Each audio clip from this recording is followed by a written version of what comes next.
रूकी अगर अभी क्लास 10 के छात्र हैं और 17 फरवरी का आपका पेपर होने वाला है तो यह वीडियो आप लोगों के लिए बहुत ही इंपॉर्टेंट है, क्योंकि जो 17 फरवरी का आपका पेपर आने वाला है वो हिंदी का पेपर वायरल हो गया है। और इस वीडियो को अगर लास्ट तक देखते हैं तो जितने भी वायरल क्वेश्चन जो आपके पेपर में आने वाले हैं प्रथम पाली और दूसरे पाली में, वो सब आज के इस वीडियो में कराएंगे। तो इस वीडियो को लास्ट तक जरूर देखिएगा और एक एक क्वेश्चन को अच्छे से याद कर लीजिएगा, क्योंकि 100% यह क्वेश्चन आपके पेपर में लड़ने वाला है। तो चलिए क्लास को स्टार्ट करते हैं। आप लोग तैयार हैं? एक बार कमेंट करिए, तो कमेंट में येस या नो लिखिए। आप लोग तैयार हैं कि नहीं? अगर तैयार हैं बाबू तो बस टेंशन मत लीजिए। पहला कैंसर लगाइए कि लक्ष्मण कहाँ नौकरी कर रहा था। यह वायरल क्वेश्चन है जो कि 100% आपके पेपर में आएगा। यह क्वेश्चन कि लक्ष्मण कहाँ नौकरी करता था, कोलकाता में, लखनऊ में, सूरत में कि पटना में। याद रखें बाबू, कोलकाता में नौकरी करता था। ऑप्शन ए आपका सही हो जाएगा। ऑप्शन ए को याद कर लेंगे। जो बच्चे ए ऑप्शन दिए होंगे उनका बिल्कुल सही आंसर है। चलिए दूसरा कैंसर लगाइए कि लक्ष्मी के कितने लड़के थे। सभी बच्चे कमेंट करेंगे लक्ष्मी के कितने लड़के थे। याद रखें लक्ष्मी के 2 लड़के थे। दूसरा कैंसर क्या हो जाएगा? ऑप्शन बी हो जाएगा। ऑप्शन बी को ध्यान रखिएगा, ये सब इंपॉर्टेंट क्वेश्चन, इसको याद कर लेंगे। तीसरा क्वेश्चन कह रहा है कि मदन ने कासू के कितने दांत तोड़ डाले थे।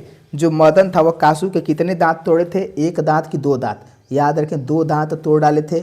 ऑप्शन बी सही हो जाएगा। और देखिए बाबू, अगर अभी तक आप लोग वीडियो को लाइक नहीं किए तो प्लीज़ आप लोग वीडियो को लाइक कर लेंगे। और जो न्यू स्टूडेंट हैं, जो कमज़ोर बच्चे हैं, जो टॉपर बनना चाहते हैं, 450 प्लस नंबर लाना चाहते हैं ना, वो बच्चे अभी इस चैनल को सब्सक्राइब कर लेंगे, ज्ञान ऑर्बिट चैनल को, जो कि आपके 10 क्लास के लिए बहुत ही इंपॉर्टेंट है। जो क्वेश्चन आपके पेपर में आने वाला है, जो क्वेश्चन आपके एग्जाम में रहेगा, वो सब इस चैनल पर करवाया जाता है बाबू। तो अगर अभी तक आप लोग सोच रहे हैं कि करें या ना करें, तो ये आप बहुत दुविधा में हैं, क्योंकि मात्र 2 से 3 दिन समय बचा हुआ है। अगर अभी ये सोचते हैं कि चैनल को सब्सक्राइब नहीं करें, बाबू कर लीजिए, क्योंकि जो पेपर आपके वायरल होगा, चाहे जो पेपर आप लोग देकर आइएगा, उसका आंसर की भी हम करवाएंगे। चलिए 4 कैंसर लगाइए कि गिरधर लाल किसकी फैक्ट्री में किरानी था। गिरधर लाल जो है किसकी फैक्ट्री में काम करता था? सेन साहब के फैक्ट्री में। किसके फैक्ट्री में? सेन साहब की फैक्ट्री में। ऑप्शन डी आपका सही हो जाएगा। ऑप्शन डी को याद कर लेंगे। अब देखते हैं अगले क्वेश्चन की ओर चलते हैं। 5वां क्वेश्चन कह रहा सेन साहब किसके व्यंग से अटकर रह गए। तो जो सेन साहब थे ना, वो डॉक्टर महोदय के व्यंग से, किसके, सॉरी बच्चों, डॉक्टर महोदय नहीं, पत्रकार महोदय के, देखिए गलती हो गया है, पत्रकार महोदय के व्यंग से अटकर रह गए थे। ऑप्शन सी सही हो जाएगा। ऑप्शन सी को याद कर लेंगे। अगले क्वेश्चन को देखते हैं। 6वां क्वेश्चन कि मदन किसका पुत्र था। देखते हैं किनका किनका सही आंसर आता है। कि जो मदन है बाबू किसका पुत्र था? नलिन बिलोचन शर्मा का, सेन साहब का, गिरधर का कि पत्रकार साहब का। तो मदन जो है किसका पुत्र था? 6 का आंसर याद रखेंगे। ऑप्शन सी हो जाएगा, गिरधर का पुत्र था। जो बच्चे सी आंसर लगा रहे हैं बहुत बढ़िया ध्यान रखेंगे।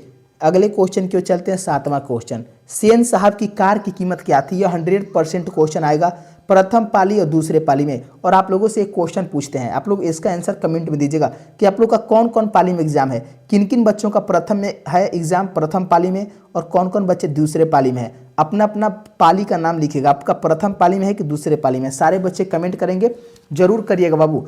चलिए सेन साहब की कार की कीमत क्या थी? 7,500 थी। कितना थी? 7,500 थी। ऑप्शन बी आपको याद कर लेना है। और जो हम बोले हैं बाबू, आप लोग जल्दी से बता दीजिए कि आप लोग कौन से पाली में एग्जाम है। 8 कैंसर लगे कि आर्यों के पास क्या था। कमेंट करिए तो आर्यों के पास क्या था। देखिए मिट्टी का घर भी था, लोहे का अस्त्र भी था, घोड़े भी थे, यानी इनमें से सभी था, सभी चीज़ें थी आर्यों के पास। ऑप्शन डी आपको याद कर लेना है। बहुत बढ़िया, जो बच्चे डी लगा रहे हैं बिल्कुल सही आंसर है। चलिए अगले क्वेश्चन की ओर देखते हैं। 9 क्वेश्चन करेक्ट, कामसूत्र किसकी रचना है। कमेंट करिए तो जो कामसूत्र है किसकी रचना है, तो यह वात्स्यायन की रचना है। ऑप्शन बी आपका सही हो जाएगा। ऑप्शन बी को याद कर लेंगे। जो बच्चे बी लगा रहे हैं बिल्कुल सही आंसर है। नेक्स्ट क्वेश्चन की ओर देखते हैं। 10वां क्वेश्चन कह रहा प्राचीन मानव का मुख्य अस्त्र शस्त्र क्या है था। तो जो पहले के मानव थे उनका प्रमुख अस्त्र और शस्त्र क्या था, तो उनका नाखून था। क्या था बाबू? नाखून था। ऑप्शन सी आपका सही हो जाएगा, ध्यान रखेंगे। और एक बात देखिए वो वीडियो को लाइक कर लीजिए, अभी भी आप लोगों ने लाइक नहीं किया हुआ है, लाइक बहुत ही कम बच्चे करते हैं, तो आप लोग लाइक कर लेंगे बाबू। ये पढ़ाई लिखाई की बात चल रही है यहाँ पर, आपके एग्जाम की बात चल रही है, तो आप लोग लाइक और सब्सक्राइब कर लीजिए, इसमें बाबू 2 राय मत करिए। चलिए आप लोगों के लिए तो मेहनत किया जा रहा है। 11 कैंसर लगाइए। कह रहे द्विवेदी जी को साहित्य अकादमी पुरस्कार किस रचना पर मिला था। तो द्विवेदी जी को साहित्य अकादमी पुरस्कार जो है ना आलोक पर्व पर मिला था। किस पर मिला था? आलोक पर्व पर। और जो जो क्वेश्चन याद नहीं है वो उसको याद कर लेंगे, क्योंकि यही सब क्वेश्चन आपके 100% है 17 तारीख के दिन आपके पेपर में रहेगा और आप लोग आंसर इसका लगा कर आएंगे। 12 का आंसर लगाइए। नाखून क्यों बढ़ते हैं, इसके निबंधकार कौन है? नाखून क्यों बढ़ते हैं, इसके जो लेखक हो जाएंगे कौन हो जाएंगे? देखिए ऑप्शन और कमेंट में आंसर दीजिए। तो याद रखेंगे इसके लेखक जो हो जाएंगे आचार्य हजारी प्रसाद द्विवेदी जी हो जाएंगे। ऑप्शन डी आपको याद कर लेना है, ऑप्शन डी सही हो जाएगा। चलिए अगले क्वेश्चन की ओर देखते हैं। 13 प्रश्न करें, लक्ष्मण के पत्नी का नाम क्या था? तो लक्ष्मण के जो पत्नी का नाम था, क्या नाम था? लक्ष्मी नाम था, सीता नाम था, अंबिका की ललिता? याद रखेंगे लक्ष्मण के जो पत्नी थी लक्ष्मी थी। ऑप्शन ए आपका सही हो जाएगा, ऑप्शन ए को याद कर लेंगे। अगले क्वेश्चन की ओर चलते हैं। देखिए 14 क्वेश्चन कह रहा है कि पड़ोस के पढ़ाकू लड़के का क्या नाम था? आनंद, शांतनु, राकेश की गुणनिधि? तो जो पड़ोस का पढ़ाकू लड़का था उसका गुणनिधि नाम था। ऑप्शन डी आपको याद कर लेना है। चलिए अगले क्वेश्चन की ओर देखते हैं। 15 क्वेश्चन कि हीराकुंड बांध किस नदी पर है? कमेंट करें तो हीराकुंड बांध जो है ना बाबू महानदी पर है। कौन सा नदी है? महानदी है। ऑप्शन ए सही हो जाएगा। ये सब 100% एग्जाम में आएगा, इसीलिए क्लास को लास्ट तक देखा करिए। जो हम क्वेश्चन कराते हैं उसको लास्ट तक देखिए और एक एक क्वेश्चन को याद करिए। चलिए 16 कैंसिल लगे। तो किस शहर को बचाने के लिए महाराज आयाती केसरी ने पत्थर के बांध बनवाए थे? किस शहर को बचाने के लिए? याद रखेंगे कटक शहर को बचाने के लिए। ऑप्शन ए आपका सही हो जाएगा। जो जो बच्चे ए लगाए हैं बहुत बढ़िया, उनका सही आंसर आ रहा है और आप लोग कमेंट में दीजिए। और एक बात बताएंगे, कितना आप लोग क्वेश्चन सही बनाएंगे लास्ट में बताइएगा कि लक्ष्मी के ससुर मर गए थे। कहाँ मर गए थे? तो बांध में काम करते समय। जो लक्ष्मी के ससुर थे बाबू बांध में काम करते समय मर गए थे। ऑप्शन बी आपका सही हो जाएगा, ऑप्शन बी को ध्यान रखिएगा। चलिए अगले क्वेश्चन की ओर देखते हैं। 18 क्वेश्चन कि अलकतक का अर्थ क्या है? अलकतक का जो अर्थ होता है आलता होता है। क्या होता है? आलता होता है। ऑप्शन बी सही हो जाएगा, ऑप्शन बी को याद कर लीजिएगा। अगले क्वेश्चन की ओर देखते हैं। 19 क्वेश्चन कह रहे जो नखदर मनुष्य है आज किस पर भरोसा कर रहा है? नाखून धारण करने वाला जो मनुष्य है आज किस पर भरोसा कर रहा है? एटम बम पर, बंदूक पर, लाठी पर कि लोहे की विभिन्न हथियार पर? तो एटम बम पर भरोसा कर रहा है। किस पर? एटम बम पर। ऑप्शन ए आपको याद कर लेना है। चलिए 20 कैंसिल लगे कि सब पुराने अच्छे नहीं होते, सब नए खराब नहीं होते, ऐसा किसने लिखा था? तो ऐसा किसने कहा था? तो कालिदास ने कहा था। ऑप्शन क्या हो जाएगा? ऑप्शन बी हो जाएगा, ऑप्शन बी को ध्यान रखेंगे। ये भी इंपॉर्टेंट क्वेश्चन है प्रथम पाली के लिए, तो आप लोग याद कर लीजिएगा। 21 कैंसिल है कि गिरधर लाल कौन है? गिरधर लाल जो है मदन का पिता है। कौन है? मदन का पिता। ऑप्शन बी आपका सही हो जाएगा। चलिए आप लोग फास्ट कमेंट में आंसर देंगे। 22 कैंसिल है कि खोखा का नाम क्या था? खोखा का क्या नाम है बाबू? काजू, कासू, मदन, कीसू? तो खोखा का जो नाम है कासू नाम है। ऑप्शन बी सही हो जाएगा, ऑप्शन बी को याद कर लीजिएगा। जो जो बच्चे आंसर लगा रहे हैं बहुत बढ़िया। नेक्स्ट क्वेश्चन देखते हैं। 23 क्वेश्चन कह रहे सेन साहब अपने पुत्र खोखा को क्या बनाना चाहते थे? इसका आंसर सभी बच्चों का कमेंट में आना चाहिए, क्योंकि ये क्वेश्चन हम कई बार आपको बता चुके हैं और ये बहुत ही आसान क्वेश्चन है।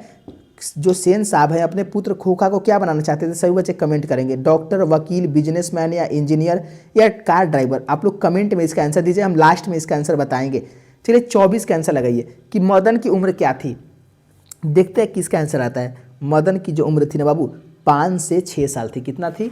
5 से 6 साल थी। ऑप्शन बी आपका सही हो जाएगा, ऑप्शन बी को याद कर लीजिएगा। चलिए आपको मज़ा आ रहा है कि नहीं बाबू? कौन कौन बच्चे एग्जाम में गर्दा उड़ा देंगे? जो जो बच्चे गर्दा उड़ा देंगे GUD लिखेंगे, आप लोग बताइए तुम। चलिए कमेंट करिए। 25 का आंसर है कि कासू मदन के साथ किस खेल में शामिल होना चाहता था? जो कासू है वह मदन के साथ किस खेल में शामिल होना चाहता था? चोर पुलिस में, गिल्ली डंडा में, कबड्डी में कि लट्टू के खेल में? क्या हो जाएगा? लट्टू के खेल में शामिल होना चाहता था। ऑप्शन डी आपको याद कर लेना है।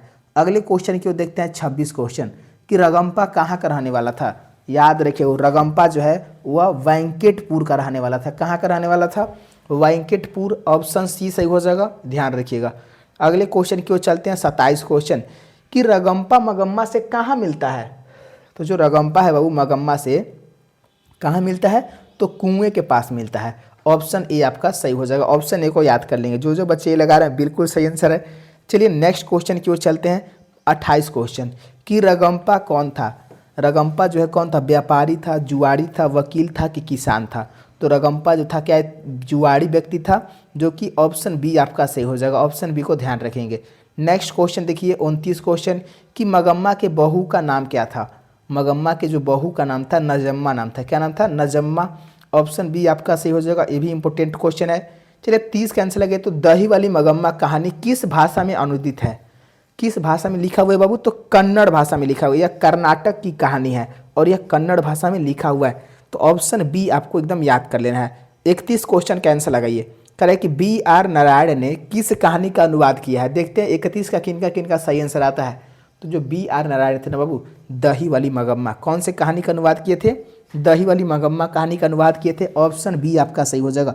तो बाबू एक बार बताइए कि आप लोग गर्दा उड़ा देंगे कि नहीं एग्जाम में? सारे बच्चे कमेंट करिए कि गर्दा उड़ा कर आएंगे कि नहीं आप लोग। 17 तारीख को सारे बच्चों को गर्दा उड़ा कर आना है। और अगर हम जो क्वेश्चन कराए आपको याद हो गया है तो एक बार वीडियो को लाइक करेंगे। जो बच्चे को वीडियो अच्छा लगा है लाइक करिए और चैनल को सब्सक्राइब कर लीजिए, ताकि ऐसा ही वीडियो आपको नेक्स्ट वीडियो में मिलता रहे। और जो क्वेश्चन आपके एग्जाम में आएगा 100% बाबू लड़ेगा, टेंशन मत लीजिए। बस चैनल को सब्सक्राइब और अपने दोस्तों को शेयर करिए। मिलते हैं अगले क्लास में। धन्यवाद दोस्तों, जय हिंद दोस्तों।